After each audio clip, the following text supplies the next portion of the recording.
Irmãos, podemos sentar e vamos logo abrindo as nossas Bíblias no Evangelho de João, capítulo 3, verso 7. Evangelho de João, capítulo 3, verso 7. E lá diz assim: não te maravilhes de ter dito isto, necessário vos é nascer de novo. Presta atenção, essa passagem faz parte de um texto da palavra de Deus que relata a visita de um homem chamado Nicodemos a Jesus. Nicodemos, se você for ler o capítulo 3 de João, você vai identificar lá que ele era um príncipe do povo de Deus. Ele era um dos principais da sinagoga, era um mestre na palavra. E ele foi procurar Jesus à noite, embora reconhecesse que Jesus era da parte de Deus, porque como ele próprio testemunha, ninguém podia fazer as coisas que Jesus andava fazendo, se da parte de Deus não fosse enviado. E Nicodemos chega lá, chamando Jesus de mestre, e Jesus, sem rodeios, diz para Nicodemos assim: olha, Nicodemos, tens que nascer de novo. Nicodemos não entendeu o que se tratava. E até questionou Jesus: mas Jesus, como é que pode, eu já sendo homem velho, já homem feito, já amadurecido, voltar de novo para a barriga da minha mãe para nascer de novo? E Jesus explicou para Nicodemos, então, que não se tratava de um nascimento físico, mas de um novo nascimento espiritual. Nicodemos precisava, como todos nós precisamos, nascer de novo. Como é que isso acontece? É muito simples. Quando você, diante de Deus, se rende, entrega a sua vida completamente a Ele, sem reservas, desiste de controlar o seu viver e passa a aceitar a palavra de Deus como regra de fé e de prática, você é transportado das trevas para a luz de Deus. E nesse momento acontece uma obra espiritual. Nós não vemos essa obra com os nossos olhos, mas ela acontece. Que obra é essa? Nosso espírito é recriado. Nós passamos a ter um espírito novo, um coração novo, uma nova maneira de ver a vida, uma nova maneira de encarar as dificuldades, uma nova maneira de encarar as vitórias, uma nova maneira de ver a nossa existência na terra. Não com olhos voltados apenas para o que se vê, apenas para o que é terreno, mas ganhamos a condição de ver também aquilo que está além desta vida, uma perspectiva de eternidade com Deus, um coração novo, um espírito novo. E mais, o Espírito de Deus vem fazer em nós morada. Nós passamos a ser habitação do Espírito de Deus. E o Espírito de Deus passa a interagir com o nosso espírito, nos dando entendimento. E à medida que nós vamos aprendendo a palavra, a nossa mente vai sendo transformada. E aquilo que nos dava prazer, aquilo que nos dava alegria, aquilo que era o nosso objetivo de vida antes, é deixado para trás. Porque se alguém está em Cristo, nova criatura é. As coisas velhas já passaram. Eis que tudo se fez novo, porque passamos a ter uma nova perspectiva de vida. Já não vivemos mais como as pessoas que não temem a Deus, para agradarem-se a si mesmas.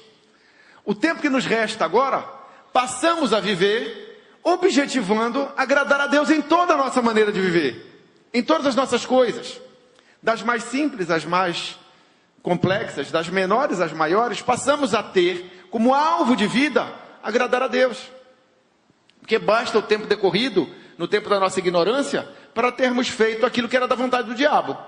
Agora, o tempo que nos resta, o nosso objetivo é agradar a Deus, porque somos novas criaturas, nascidas de novo. Isso é fruto de uma rendição a Deus Isso é fruto de uma genuína conversão, onde você para de ir no caminho da morte para ir no caminho da vida. Você para de ter compromisso com o erro para ter agora compromisso com o acerto. Nascer de novo não nos torna perfeitos, não nos torna infalíveis. É apenas o primeiro passo de uma jornada de aprimoramento. Quando nós nascemos de novo, nós somos como um bebê, espiritualmente. Nós estamos precisando do leitinho para sermos alimentados, fortalecidos. Nós temos muito que aprender. Assim como a criança não nasce sabendo da vida, ela vai ter que aprender durante a sua jornada, o seu tempo. Da mesma forma nós. Deus não espera que as pessoas que se convertem hoje já sejam cristãos amadurecidos, calejados, experimentados na prática da justiça, na prática da verdade. Não, Deus não espera isso. Mas Deus espera que com o passar do tempo, nós vamos aprendendo, praticando, nos tornando experientes, nos tornando experimentados, e dessa forma vamos alcançando uma estatura espiritual melhor. Porque se isso não acontece, se o tempo terreno passa e nós não progredimos, nós nos tornamos dignos de repreensão. É isso que nós vamos analisar esta manhã. Por que é importante amadurecer espiritualmente? Quais os benefícios disso para nós e quais os benefícios disso para a igreja? Como isso é feito, como isso se desenrola? Bem, começaremos então assim.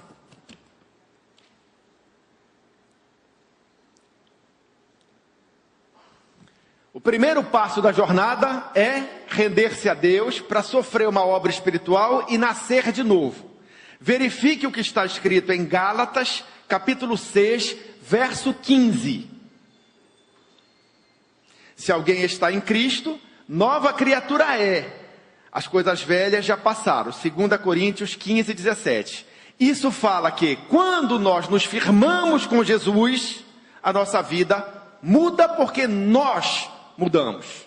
E isso é o primeiro passo de uma jornada, e isso é fundamental. Não importa a sua origem, não importa de que religião você professava ou professa, não importa o seu entendimento, o nível do seu entendimento da palavra de Deus, não importa de que família você é, que posição social você tem, não importa que raça, que etnia, que língua você fala, não importa nada disso. O que importa é nascer de novo. O que está escrito lá em Gálatas 6,15? Gálatas 6,15. Para nós começarmos. Vamos aquecendo as turbinas. Porque em Cristo Jesus, nem a circuncisão, nem a incircuncisão tem virtude alguma. Mas sim o quê? O ser uma nova criatura. Esse é o primeiro passo. Precisamos nascer de novo. Precisamos experimentar que o nosso espírito seja recriado. Precisamos nos tornar habitação do Espírito de Deus. Precisamos de um novo coração, para termos uma nova visão e uma nova mente. Esse é o primeiro passo da jornada. Ao passar por isso, o que é que nós já aprendemos? Que esse é apenas o primeiro passo, que nós não sabemos nada, porque ninguém nasce sabendo, tá certo? E nós precisamos então começar a aprender. Correto? Precisamos começar a experimentar, para que o tempo não passe e a gente permaneça menino. Você já deu esse primeiro passo? Você pode dizer-se uma nova criatura em Cristo Jesus? Se você já pode, ótimo, estamos no caminho. Mas alguém dirá, ah não Alexandre, mas isso ainda não experimentei não. Eu não sei o que é isso. Isso que tu estás falando ainda não aconteceu na minha vida. E você sabe que não aconteceu, porque quando acontecer você vai saber. Que é uma mudança completa de mente, uma mudança completa de coração. Por mais imperfeito que você seja, você sabe que não é mais o mesmo. Você sabe que você é uma nova criatura, porque você está em Jesus. E aquele que está em Cristo, nova criatura é. Não importa se você vem da circuncisão ou se você vem da incircuncisão. Não importa se você vem da família de crente ou da família de espírita, católico, ubandista, muçulmano. Não importa. Nada disso tem virtude alguma. O que importa diante de Deus é ser uma nova criatura. Hoje você vai ter essa oportunidade. Se você está aqui e ainda não nasceu de novo, nós podemos fazer seu parto hoje. Vá ouvindo, vá deixando o Espírito Santo de Deus lhe escovar, vá deixando o Espírito de Deus lhe provocar. Se você ouvir a voz do Espírito hoje, não endureça o seu coração que você vai nascer. Hoje é a oportunidade para isso. Porque de tudo que importa, só o que importa é nascer de novo. É o ser uma nova criatura. Agora, da feita que você está no caminho, você precisa crescer. Por quê? Porque se você não cresce, tá certo? Você será um cristão inconstante e de pouco entendimento. E se você permanece nesse estado mais tempo do que é o normal diante de Deus, você passar, porque todos nós passamos esse tempo. Ninguém nasce sabendo. Todo mundo, o cristão mais experiente, um dia foi um cristão menino. Entendeu? Mas isso tem um tempo na terra para acontecer. Se o tempo passa e isso não acontece, você vai ter problemas. Porque a caminhada desgasta. Ela é abençoada, o caminho do Senhor é reto, Deus nos abençoa, ela é iluminada pela palavra de Deus, que é lâmpada para os nossos pés, luz para o nosso caminhar, mas ela tem desgastes. E se você não aprende a lidar com esses desgastes, você terá problemas. Por mais que você esteja em Cristo e por conta disso seja uma nova criatura. Porque crentes meninos são de pouco entendimento e inconstantes. Aonde é que está escrito isso na Bíblia? Para nós documentarmos o que estamos aprendendo. 1 Coríntios 14, 20. Olha o que está escrito lá. Irmãos, quer dizer, já está no caminho. Quando Paulo chama de irmão, ele está chamando de irmão para aqueles que estão irmanados com ele na mesma fé, que já são igreja, verdadeiramente. Não estou falando do joio que está no meio do trigo. Estou falando aqui do cristão mesmo. Nova criatura em Cristo Jesus. Irmãos, não sejais meninos no entendimento, mas sejais meninos na malícia e adultos no entendimento. Eu vou explicar o que acontece. Tem coisas que a criança não é capaz de digerir. Entendeu? Por isso que ela bebe leitinho quando é um recém-nascido. Come papinha quando já está assim por volta de 1 ano. 8 meses, 9 meses, né? Aí depois ela começa a comer picadinho com ovinho. Não é assim? Para ela comer maniçoba, dá-se um tempo, né? Ninguém dá feijoada, maniçoba para um recém-nascido, correto? Por quê? Porque ele não é capaz de digerir. É igualzinho na vida cristã. Tem determinadas coisas, tem determinadas revelações, até sobre nós mesmos, que nós, quando somos meninos sem entendimento, nós não temos condição de assimilar. Então Deus nos poupa. Tá certo? Deus vai dando para nós o leitinho, depois a papinha, aí o nosso entendimento vai se transformando, vai amadurecendo, até que a gente pode lidar com aquilo que é mais sólido. Tá certo? Por exemplo, você vai ver um filme, tem filme que é para uma criança livre. Ela pode ver tranquilamente, porque aquele filme contém informações que não vão chocar a criança, que não vão ofender a criança, que não vão perturbar a criança. Ela pode ver. Não é isso? Já tem filmes com uma temática adulta. A própria sociedade do mundo reconhece os educadores, os psicólogos, sei lá o quê, que não é saudável para a criança ser exposta a determinadas temáticas. Concordam? Entendem isso? Por quê? Porque é um alimento, é uma informação que o adulto tem condição de assimilar, mas que a criança, por uma questão do seu amadurecimento, ainda não tem. É igualzinho na vida espiritual. Então tem coisas que nós, quando somos crentes meninos, ainda não podemos ser expostos pelo próprio Espírito Santo de Deus. O Espírito Santo de Deus sabe o alimento que cada um é capaz de digerir. Então ele vai fazendo a obra na vida da gente paulatinamente. Tá certo? Mas Deus deseja que nós amadureçamos para que possamos comer alimento sólido. Para que possamos implementar na nossa própria vida mudanças necessárias. O que Deus já mudou na minha vida nesses 20 e poucos anos que eu ando com o Senhor? Se Ele tivesse feito no primeiro ano, eu não estaria aqui.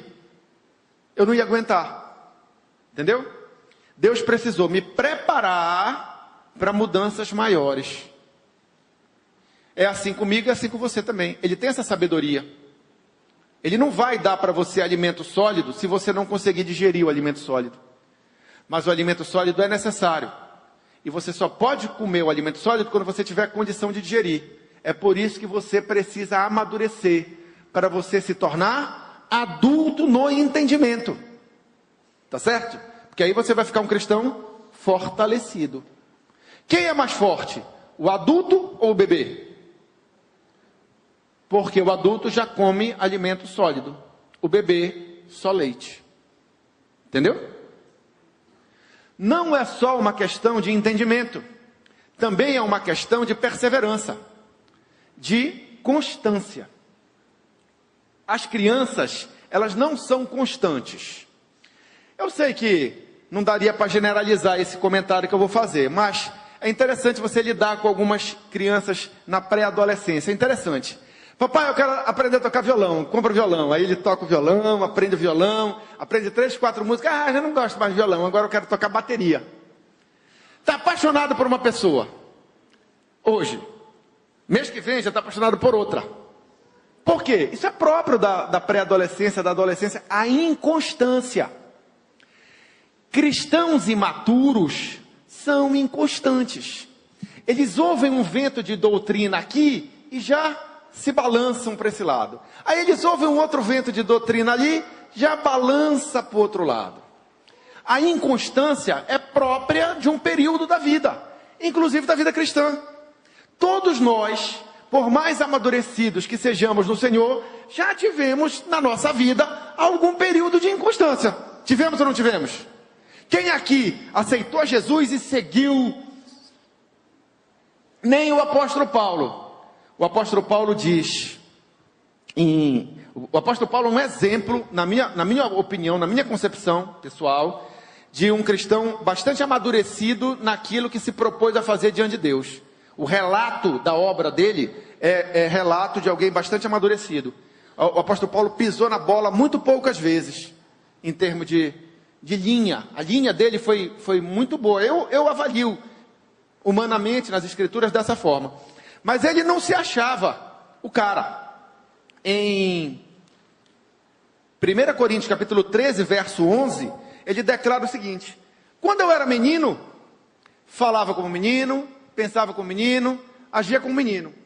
Quando cheguei a ser adulto, desisti das coisas próprias de menino. Isso está lá em 1 Coríntios 13, 11. Então o que é que ele está dizendo aqui? Olha pessoal, vocês não nasceram sabendo, eu também não nasci sabendo.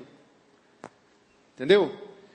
Quando eu nasci, quando eu era um bebezinho na fé, Deus arranjou alguém para me ajudar. Se não vão lá no meu quarto, quando eu estava cego, entendeu? Me dar uma palavra de apoio e Deus fazer uma obra através das pessoas que Ele enviou para mim, ia ser difícil. Eu tive que ser descido num cesto. Alguém me ajudou. E aí eu fui sendo instruído devagarzinho, fui aprendendo sobre Jesus, e tal, e tal, e tal. E a minha concepção foi aumentando. À medida que eu aprendia da palavra de Deus, botava em prática aquilo que estava aprendendo, via o resultado e ia seguindo em frente. Deixando para trás as coisas que para trás ficavam, né? e avançando para as que diante de mim estavam, até eu ser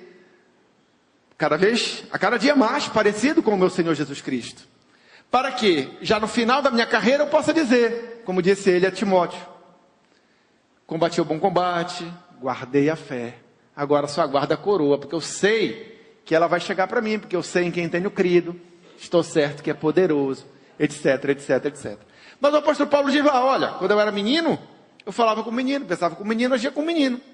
Eu sei que vocês não nasceram sabendo, ninguém nasceu sabendo, mas é preciso amadurecer para ter entendimento adulto sobre as coisas de Deus e ter equilíbrio, ter constância, porque crentes meninos são inconstantes. Onde é que está escrito isso na Bíblia? Em Efésios, carta de Paulo aos Efésios, capítulo 4, verso 14. Lá está escrito assim, ó: para que não sejais mais meninos inconstantes. Meninos são inconstantes, levados em uma roda por vento de doutrina, pelo engano dos homens, que com astúcia enganam fraudulosamente. Quando nós amadurecemos, nós nos tornamos constantes, equilibrados, tá certo? É isso que Deus quer de nós. É fundamental nascer de novo. É fundamental converter-se a Deus verdadeiramente. É fundamental entrar no caminho pela porta, que é Jesus Cristo. Mas também é necessário percorrê-lo. E percorrer o caminho significa entrar num processo de amadurecimento espiritual, que deve ocorrer num determinado tempo, senão nos tornamos o quê? Dignos de repreensão. Querem ver? Hebreus capítulo 5, de 12 a 14. O que é que aconteceu aqui? Deixa eu explicar. Os crentes hebreus começaram do zero, nasceram de novo e começaram a trilhar o caminho da salvação, tomando leitinho espiritual. Não podia ser diferente. Ninguém nasce sabendo. Tá certo? Mas a semelhança de filhos de crentes que são criados no Evangelho, os cristãos hebreus tinham uma bagagem que os poderia fazer amadurecer muito mais rapidamente. Qual era esta bagagem? Eles tinham o conhecimento da lei e dos profetas, que apontavam para Jesus. Então, em tese, diante de Deus, cristãos hebreus, tais quais cristãos, filhos de crente, teriam que amadurecer um tempo menor, se transportassem o conhecimento acumulado para uma prática de vida diligente, não sendo apenas ouvintes da palavra de Deus, mas praticantes, fazedores de obras. Mas o que aconteceu com os crentes hebreus? O tempo passou e eles não transportaram a bagagem para a sua condição de novas criaturas. Aí foram repreendidos.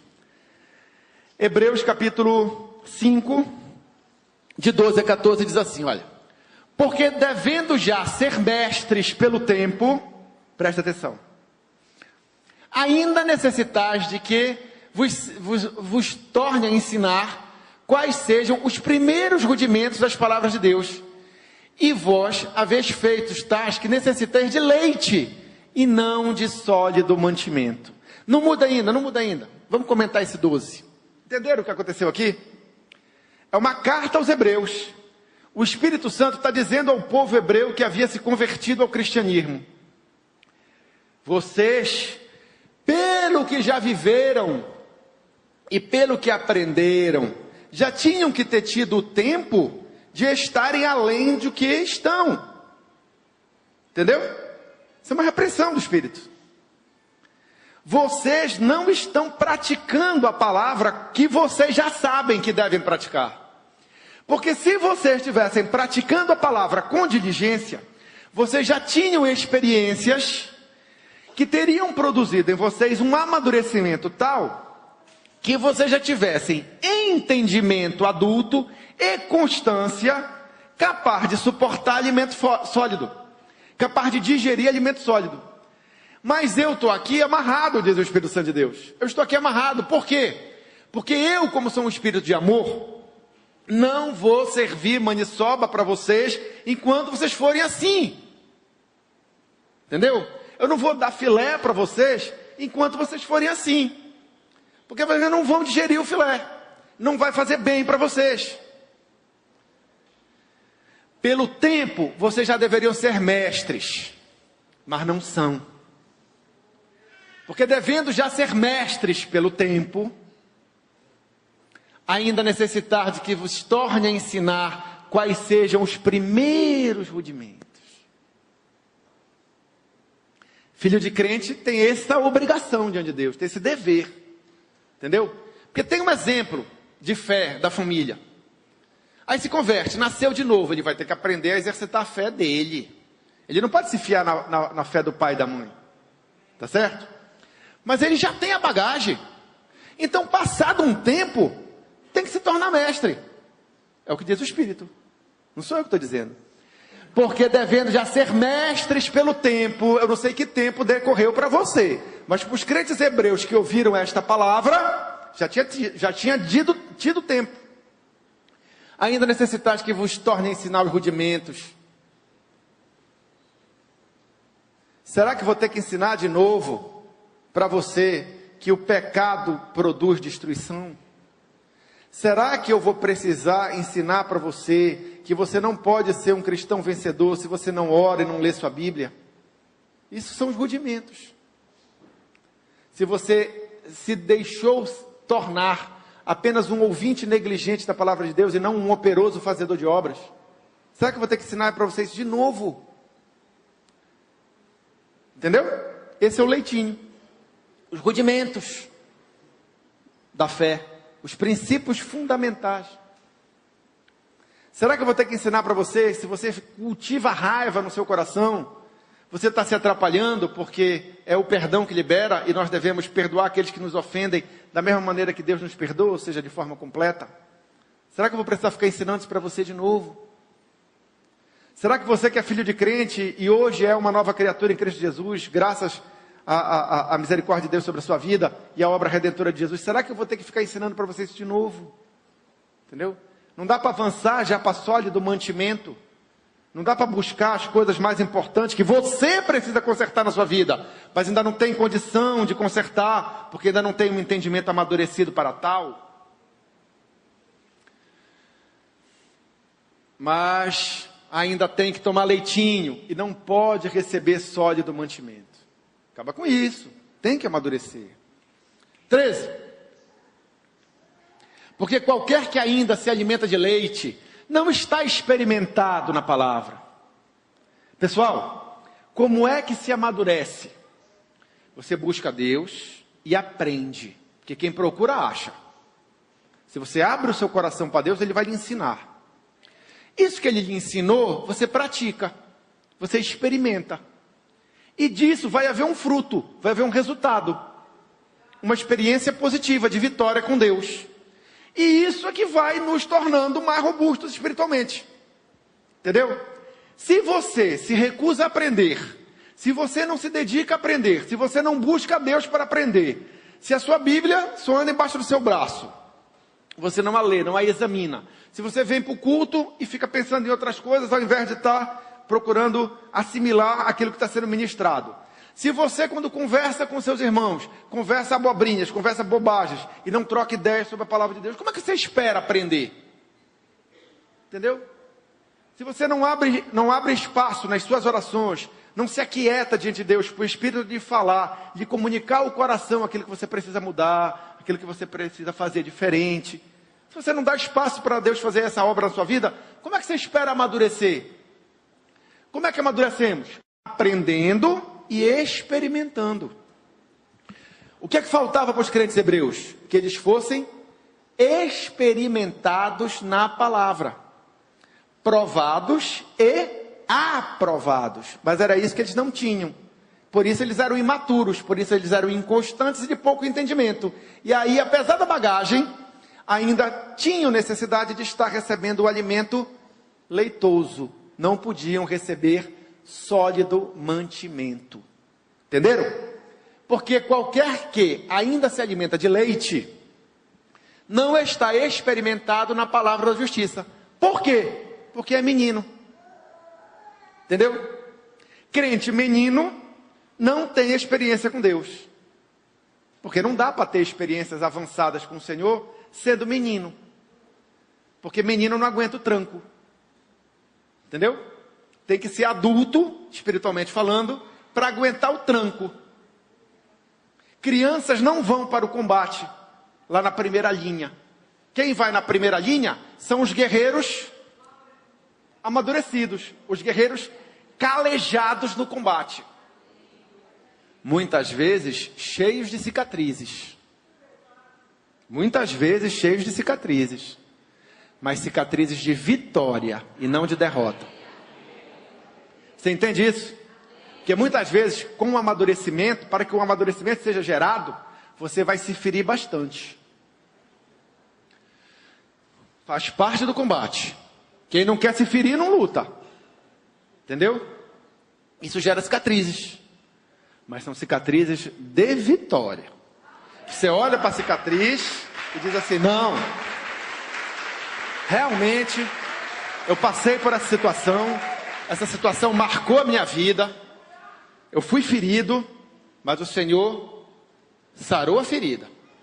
Ficou essa cicatriz, mas é uma cicatriz de vitória. Muitas vezes os guerreiros lá da primeira linha de combate são assim. Certo? Muito bem. Porque qualquer um que se alimenta de leite não está experimentado na palavra da justiça, porque é menino. Não seja menino eternamente. Deus sabe que você não se tornou uma nova criatura, já nasceu maduro. Deus sabe que você nasceu como um bebê espiritual. Mas não fique assim a vida toda. Passado um tempo, Deus espera que você se torne adulto e que tenha entendimento adulto e constância. Constância. Entendeu? Entenderam? 14. Mas o mantimento sólido. Opa! Para quem é a feijoada? Para quem é o filé? Para quem é o peito de frango ali na brasa? Para quem é a gurijuba do tucupi? Mas o mantimento sólido é para os perfeitos. Perfeitos não é perfeito no sentido de perfeição absoluta, comparado a Deus, que é perfeito, perfeito. Tá certo?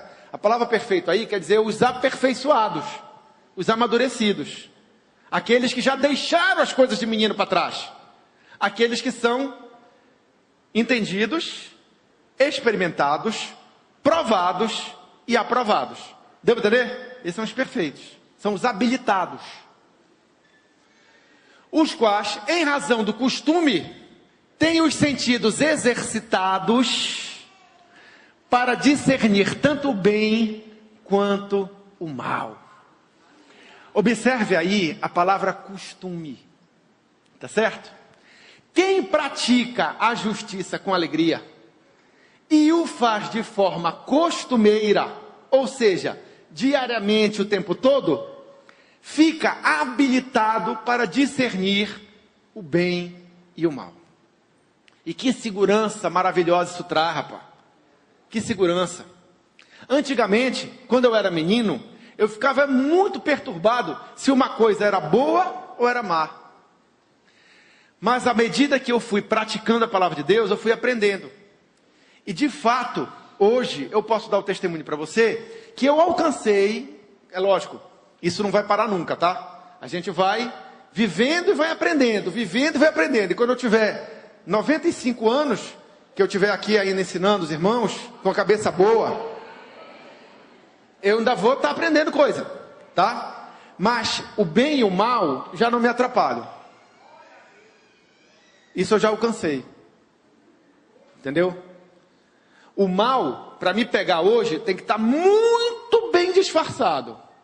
E mesmo assim, ele pode até me enganar por um tempo. Mas quando o mal falar, eu vou saber que não é a voz do meu Senhor falando, que é a voz do capeta, e eu vou discernir. Mas por quê? Por causa do costume. Entendeu? Eu já me acostumei assim.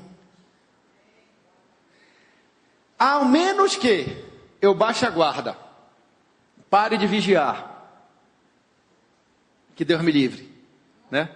A menos que eu pare de vigiar e me desarraigue, porque o certo é nós estarmos arraigados a Cristo. A menos que eu me desconecte do meu Senhor, eu não vou ser enganado. Entendeu? Agora, aquele que está em Cristo, nova criatura tem que estar nele arraigado, nele edificado, sobre-edificado, edificado com solidez, diz a palavra de Deus. Se você se desconecta, dançou. Mas, partindo do princípio que você não se desconecte, que você não seja desarraigado, vai dar tudo certo. Você vai ter o pleno discernimento entre o bem e o mal. Nas aparências, às vezes, no relance, a gente pode até se enganar. Mas é o tempo do Espírito tocar a buzina dizendo, olha direitinho, porque tu não está vendo muito bem. E você logo vai ter o discernimento do que presta e do que não presta. Às vezes, pela nossa condição humana, pela nossa fraqueza humana, a gente, num piscar de olhos, se atrapalha. Mas é um piscar de olhos. Se você tem o costume de ouvir a voz de Jesus, ele não vai lhe deixar enganado. Mas isso, quem alcança isso? É quem chega a comer o mantimento sólido. É para quem está aperfeiçoado. É para quem verdadeiramente está treinando, botar em prática aquilo que tem aprendido. Aí alguém dirá, eu não tenho aprendido nada. Não tenho aprendido nada porque não tenho buscado. Porque a palavra de Deus diz, quem procura, acha. Quem pede, recebe. A quem bate, a porta abre. Se você está buscando, você está aprendendo. Agora, se está aprendendo e não está botando em prática, aí é outra história. Aí está sendo negligente, está sendo preguiçoso. Entendeu? Aí tem que sacudir esse espírito de preguiça, esse espírito de negligência para longe da sua vida. Para poder amadurecer. Então como é que diz lá? Mas o mantimento sólido é para os perfeitos. Repetindo, perfeito aqui não é perfeito, é perfeito no sentido de aperfeiçoado, aquele que já está experimentado, aquele que tem sido provado e muito bem. Os quais, em razão do costume, em razão da rotineira servidão a Deus, da rotineira sujeição a Deus, da constante oração, da constante vigilância, tá certo? Tem tido os sentidos exercitados para discernir tanto o bem quanto o mal. Deu para entender? Ninguém nasceu sabendo. Ninguém nasce assim. Mas Deus espera que passado um tempo, alcancemos. Tá? E também ninguém julgue já ter alcançado e fique por aí. Porque sempre há o que aprender. Entendeu? Sempre se pode melhorar. Faça como o apóstolo Paulo ensinou. Uma coisa faço. As coisas que para trás ficam, vamos avançando para as que diante de nós estão. Praticantes da palavra, não somente ouvintes. Tá? Operosos praticantes, não ouvintes negligentes. É assim que diz Tiago, capítulo 1, verso 22. Muito bem. Então o que é que nós já aprendemos? Que nós amadurecemos quando praticamos a palavra que nos tem sido ensinada. E que, pelo aprendizado, somado ao exercício, vem o crescimento da nossa envergadura espiritual. Todo mundo entendeu isso?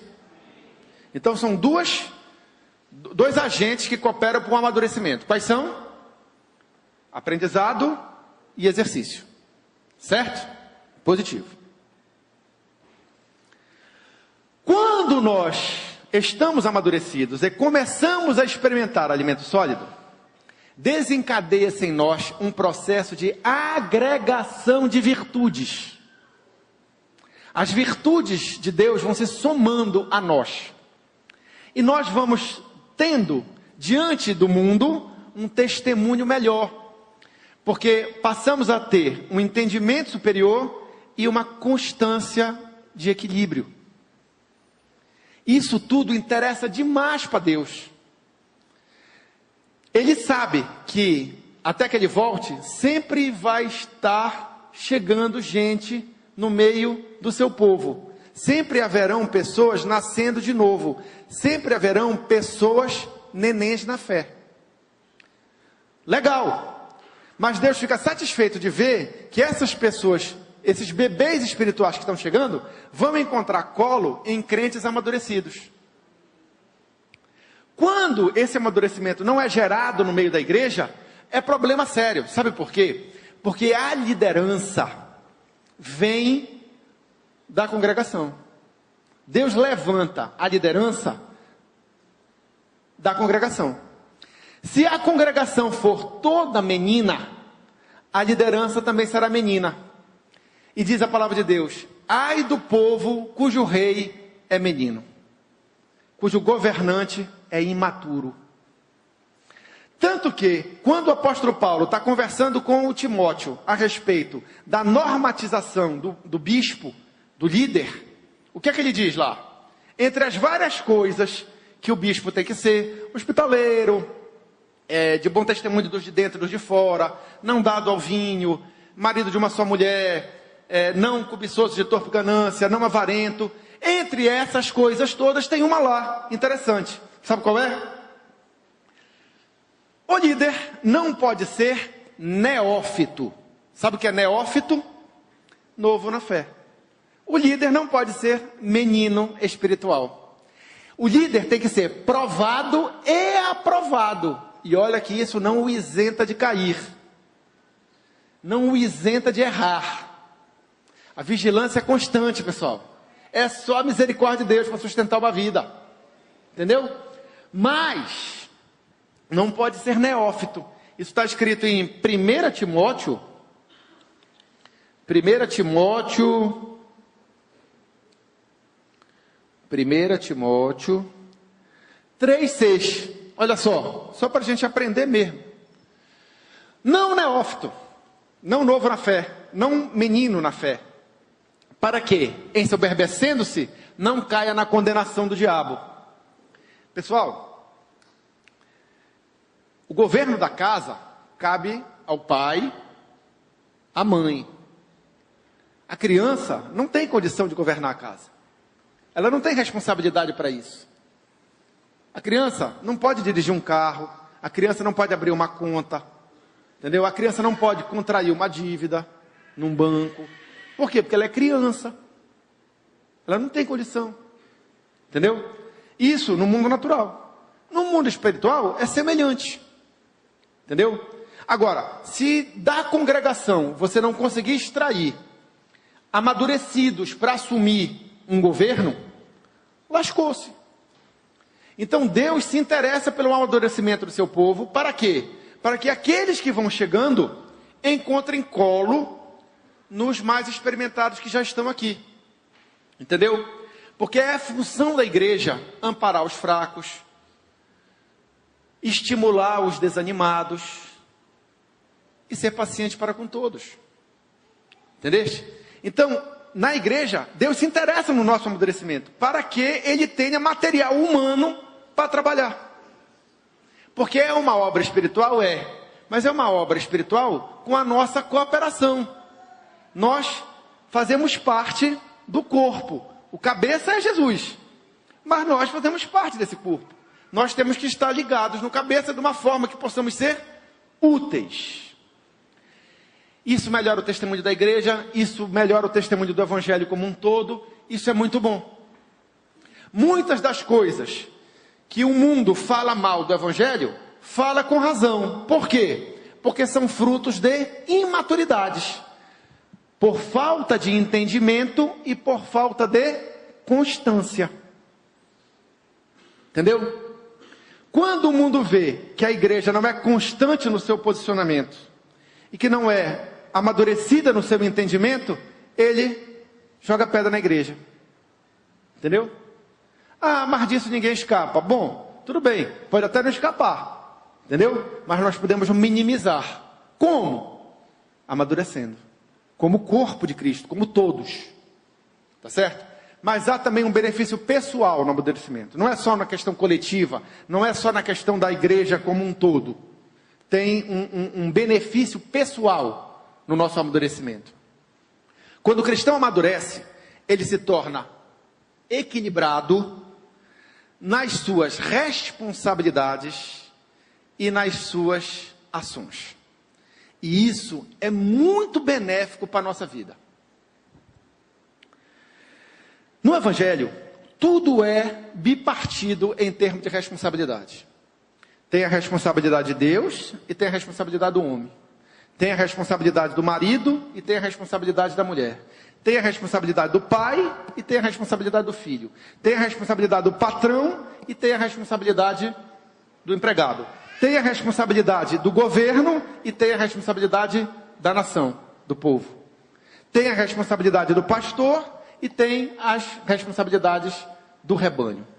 Se você analisar as escrituras sagradas, você vai ver que em tudo há uma divisão de responsabilidades.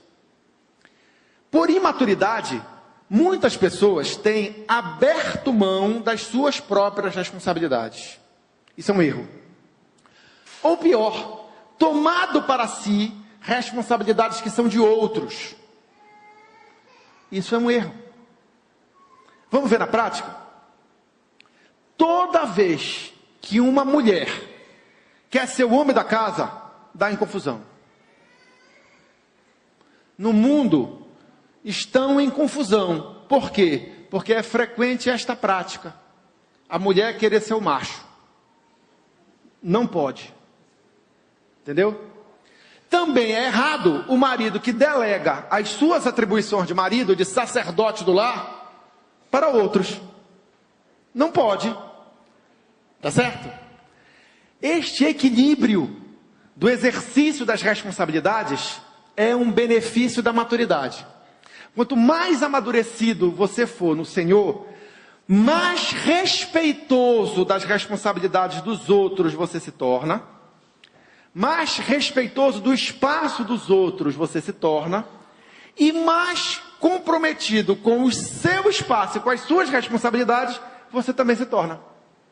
Aí você, amadurecido, vai ser um pai melhor, um marido melhor, um funcionário melhor, um patrão melhor, um pastor melhor, uma ovelha melhor, um cidadão melhor e, quiçá, um governante melhor. Não é nenhuma crítica. É uma palavra que eu senti no meu coração ensinar a vocês hoje, em nome de Jesus. Há ovelhas que querem ser pastor. Querem tomar para si responsabilidades pastorais. Pessoal, isso não pode dar certo. Tão errado quanto as ovelhas que fazem isso, são os pastores que delegam coisas espirituais a quem não deveriam delegar. Hoje, vê-se no nosso país uma proliferação daqueles que se intitulam pastores. E também se vê uma proliferação de imaturidades. É ou não é? A igreja como um todo, não é essa congregação, como um todo, tem que estar zelosa disso, tem que estar vigilante disso. Mas por que essas coisas encontram espaço para acontecer? Porque as congregações não têm amadurecido como deveriam, pelo tempo que já tem. Entendeu? Então não é uma crítica pessoal, não é nenhuma crítica. Entendeu? É uma palavra à igreja como um todo. Isso está sendo vinculado à internet, alguém de fora vai entender, vai ouvir isso. Isso é uma verdade. A maturidade traz esse equilíbrio das responsabilidades, cada um cumprindo o seu papel como deve ser. Tem ministérios que são abandonados pelas suas ovelhas, mas na palavra de Deus diz que aquele que nos é ministro tem que ter em nós todo o apoio, todo o amor, todo o incentivo, todo o sustento. Seja do abraço amigo, a assistência social, assistência financeira, tudo. Entendeu? E tem congregações que abandonam seus pastores, seus líderes, seus mestres, não reconhecem. Está errado. Isso é fruto de maturidade. Eu sei que também tem pastor que faz bobagem. Tudo bem, a gente sabe. Misericórdia para a vida deles. Mas é um fato. Tem maridos, tem chefes de família que não assumem o sacerdócio de suas casas. Está errado, isso não vai acabar bem. Está certo? E tem esposas que se intrometem em assuntos que não são do seu departamento. Está errado. Entendeu? Tem servas que querem ser mais que suas patroas. Lá no livro de Provérbios diz que tem coisas que tumultuam a terra. A mulher rixosa, a mulher aborrecida é uma, mas também a serva que quer ser mais do que a sua patroa. Isso não dá certo, pessoal. Entendeu? Então, a maturidade traz equilíbrio nas responsabilidades. Porque tudo é uma cooperação de responsabilidades no Evangelho. Responsabilidades divinas, responsabilidades humanas, responsabilidades do marido, responsabilidades da esposa, responsabilidades do pai, responsabilidades do filho, do governante, dos governados, dos cidadãos para com o governo e do ministro com as ovelhas e das ovelhas com o ministério. Tudo equilibrado. Tudo maravilhoso. Quando existe amadurecimento. Aí as responsabilidades são integradas e dá tudo certo. Quando existe baderna, pode crer, alguém se meteu nas responsabilidades dos outros ou não cumpriu com as suas. Pode crer, pode avaliar. Teve bagunça, alguém não fez sua parte. Pode crer. Ou alguém se meteu onde não era chamado. Aí deu confusão. Mas para você ter também um exemplo de como as coisas devem ser equilibradas, o próprio conteúdo daquilo que aprendemos também tem que ser equilibrado dentro de nós. Muito poderia se falar a respeito desse equilíbrio que vem da maturidade cristã. Mas eu vou abordar um apenas para ilustração. Vocês já ouviram algum irmão chegar com vocês e pedir oração? Quem já recebeu um pedido de oração aqui? A maioria das pessoas. Deixa eu explicar um negocinho para você. Eu vou mostrar uma situação, nós vamos gerar um problema para mostrar uma solução. Vocês já viram aqui, eu pedi oração para a igreja, não já? O pessoal da intercessão sabe que eu sempre peço, quando eu tenho um projeto, olha pessoal, tem esse projeto assim, assim, assim, assim, ore por mim nesse aspecto. E eu sei que oram. E eu me beneficio disso, porque eu sinto no coração o que diz a palavra de Deus, que muito pode a oração do justo pela sua eficácia. Vocês já viram aqui eu em projetos de viagem, ou em projeto com os meus filhos, trazê-los aqui e apresentar o projeto diante da igreja para pedir oração. Já não viram? Já viram, alguns já viram. Tá? Eu sempre faço isso. Porque eu creio na intercessão. Tá certo? E quando pedem que eu ore, eu também oro, nessa mesma fé. Porque eu sei que vale a pena. É uma coisa que Deus se agrada. Que nós oremos uns pelos outros. Mas eu não me fio disso. Por quê? Porque eu sei que, por mais que os irmãos orem, se eu não me colocar numa posição em que Deus possa me abençoar, eu não serei. Por quê? A solução da oração não está na força de quem intercede, mas na força do projeto pelo qual se intercede. Entendeu? Aí tem gente que pede oração, mas pede oração na igreja. Maravilha. E daí? Não fez o que tinha que fazer, não fez o dever de casa. Entendeu? Tem que fazer o dever de casa. Vou mostrar para vocês um exemplo nas escrituras de como isso acontece. Jeremias, capítulo 15, verso 1. Olha o que diz lá. Não, esse é o 1, é 15, 1. Jeremias 15, capítulo 15, verso 1. Isso. Presta atenção nisso, é muito legal isso aí. Olha só. Disse-me, porém, o Senhor, ainda que Moisés e Samuel não é Moisés ou Samuel, tá? É Moisés e Samuel.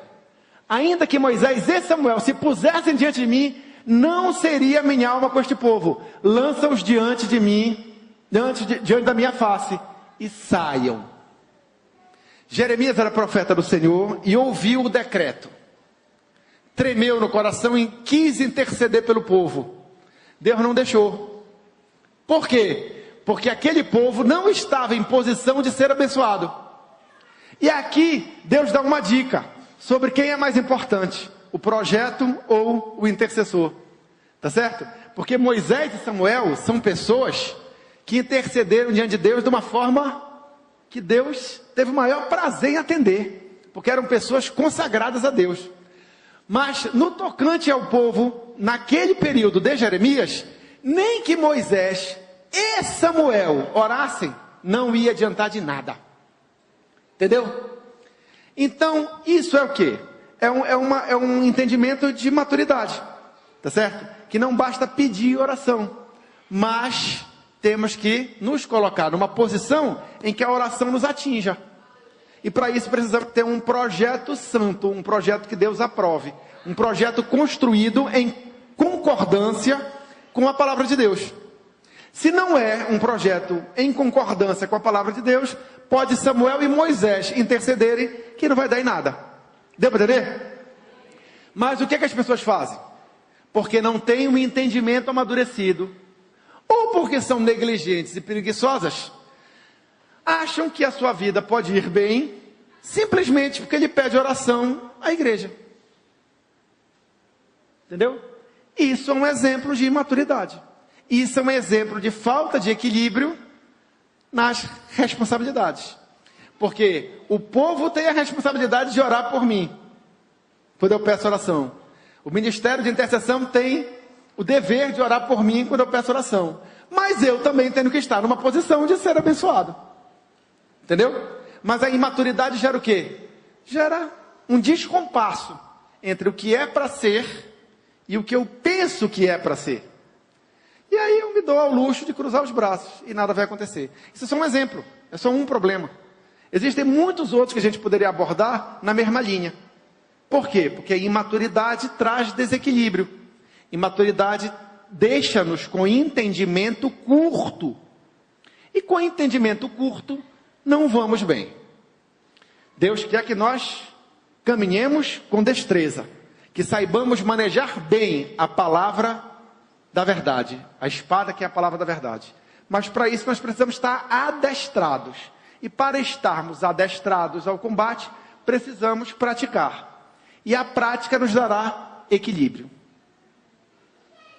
Um lutador que não tem bom equilíbrio vai perder a luta, porque vai ser derrubado facilmente.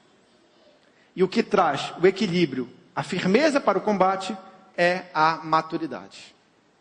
Deu para entender? Entenderam porque é importante crescer? Mas aí vem a questão das oportunidades que falamos no início. Alexandre, como é que eu posso pensar em crescer se eu ainda nem nasci? Hoje nós vamos fazer esse parto.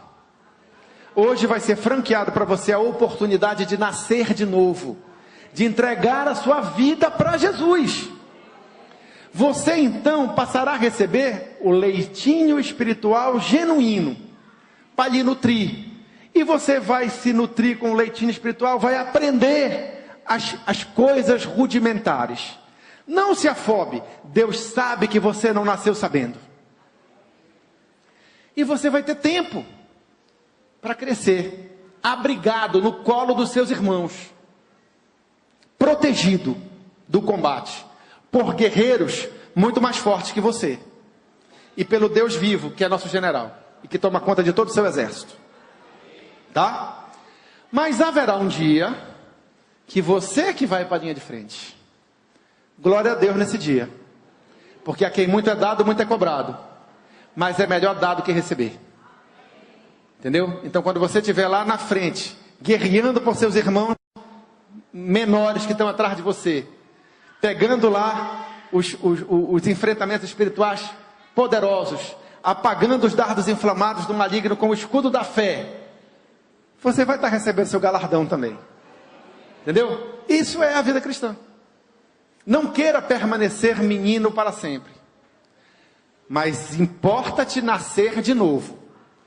Porque se algo importa, não é nem circuncisão, nem incircuncisão.